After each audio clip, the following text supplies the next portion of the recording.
Proses degradasi Kekaisaran Romawi adalah salah satu bahasan sejarah paling favorit sepanjang masa.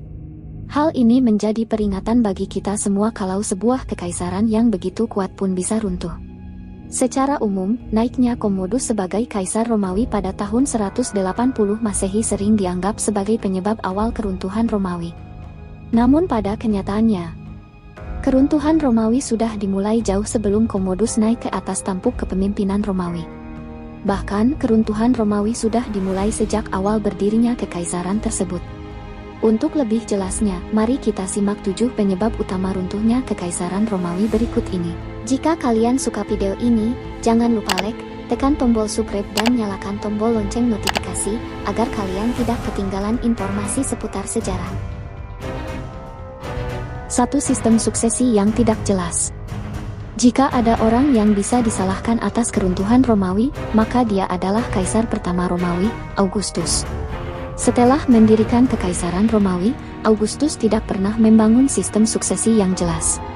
Hasilnya, ketika seorang kaisar harus diganti, ada banyak suksesor yang akan bersaing satu sama lain. Terkadang, para suksesor mengakhiri pelayanan mereka kepada kaisar yang sedang berkuasa agar bisa naik takhta setelah kaisar tersebut meninggal atau digantikan. Tentunya, hal ini sering berujung pada plot pembunuhan yang terjadi di lingkungan kekaisaran. Lambat laun, hal ini akan menciptakan sebuah sistem yang rapuh dan tidak stabil.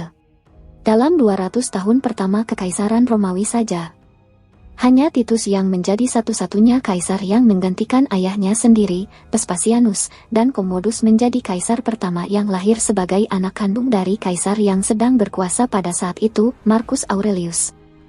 2. Penurunan nilai mata uang dan inflasi. Ketika Kaisar Nero menghadapi krisis ekonomi di masa pemerintahannya, dia memutuskan untuk menurunkan nilai mata uang Romawi. Ia pun mengurangi kemurnian koin Romawi dengan mengurangi jumlah logam mulia di dalamnya. Dia melakukan hal ini secara bertahap, yang sayangnya diikuti oleh inflasi di kemudian hari.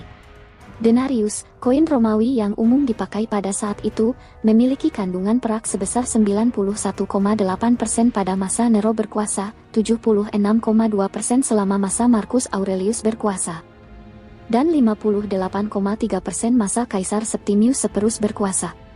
Seperti yang telah disebutkan di atas, penurunan nilai koin Romawi telah memicu inflasi yang parah.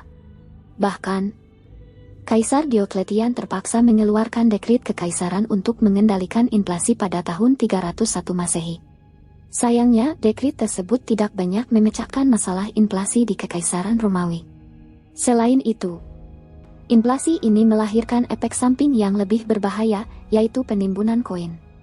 Para arkeolog sendiri telah menemukan banyak timbunan koin di akhir masa Kekaisaran Romawi.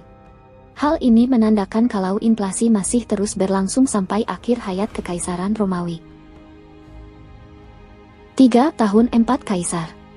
Masa 200 tahun setelah Augustus mendirikan Kekaisaran Romawi dikenal sebagai Pax Romana atau era perdamaian di wilayah kekuasaan Romawi. Masa ini dikenal lewat 5 kaisar baik 96 sampai 180 Masehi, yaitu Nerva, Trajan, Hadrian, Antoninus Pius dan Marcus Aurelius. Namun beberapa tahun sebelum masa ini, ada sebuah periode yang dikenal sebagai tahun 4 Kaisar 68 sampai 69 Masehi. Bagi beberapa sejarawan, tahun ini sering dianggap sebagai awal dari kehancuran Romawi.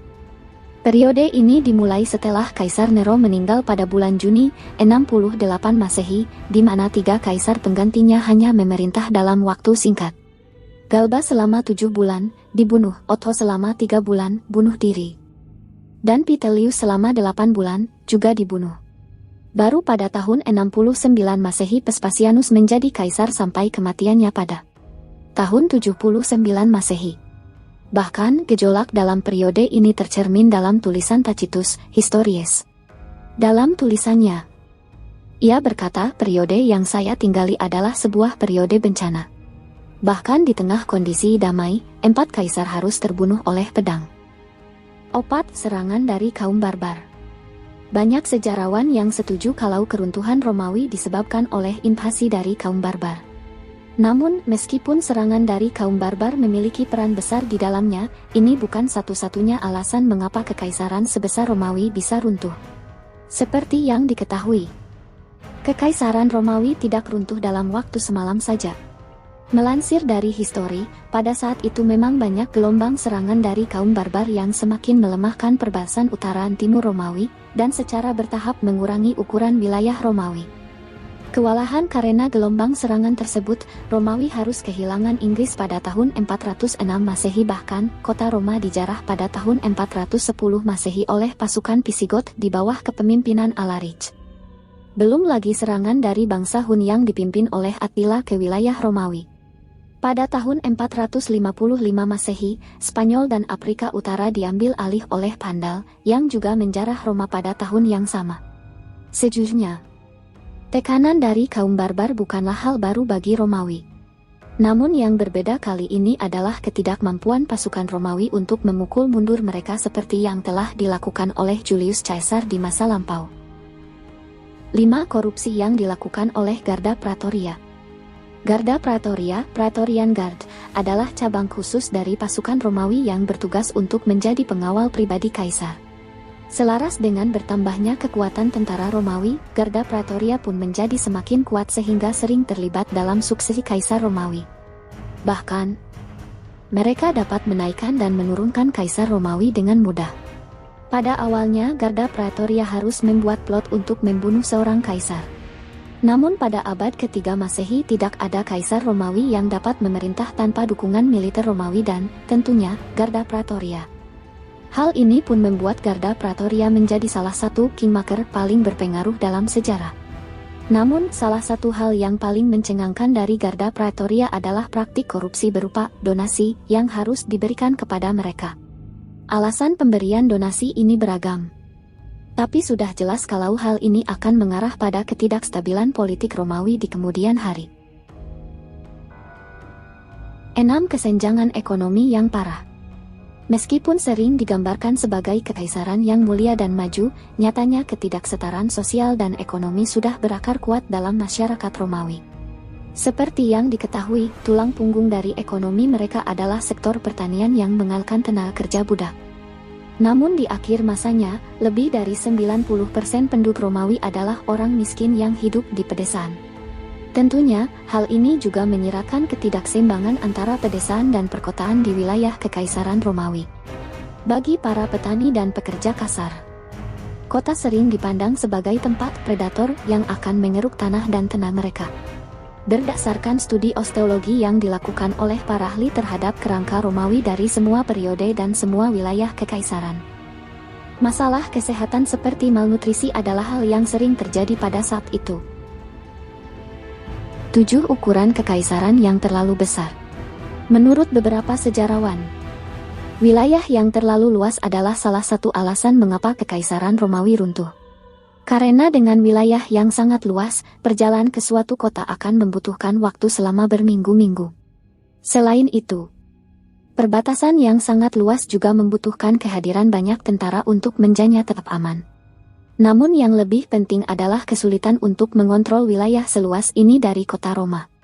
Tantangan ini pun memaksa Kaisar Diocletian untuk membagi kekaisaran Romawi menjadi dua, yaitu Kekaisaran Romawi Barat yang berpusat di Roma dan Kekaisaran Romawi Timur dengan Bizantium sebagai ibu kotanya. Tidak sedikit sejarawan yang menjadikan luas wilayah Kekaisaran Romawi sebagai pusat studi mereka. Hal ini telah merangsang banyak diskusi akademis tentang batas-batas teritorial yang turut mempengaruhi faktor politik, geopolitik.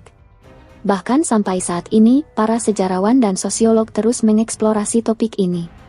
Dalam beberapa sumber, kita diberitahu kalau Kekaisaran Romawi, atau lebih tepatnya Kekaisaran Romawi Barat, runtuh pada tanggal 4 September 476 Masehi. Pada saat itu, kaisar terakhir dari Kekaisaran Romawi Barat, Romulus Augustulus, digulingkan oleh Odoaker, seorang suku Jermanik yang bertugas sebagai jenderal di pasukan Romawi. Setelah menggulingkan Kaisar Romawi, Odoaker dimahkotai sebagai Raja Italia. Pada titik ini, ibu kota Romawi Barat dipindahkan dari Roma ke Ravenna.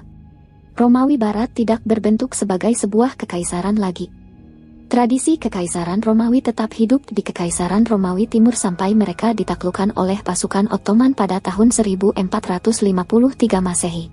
Ternyata Kekaisaran Romawi yang bertahan selama berabad-abad itu bisa jatuh dan runtuh. Hal itu bisa kita ambil pelajaran bahwa tak selamanya orang yang berkuasa dan negara yang selalu berkuasa seperti negara Romawi suci akan berkuasa selama-lamanya.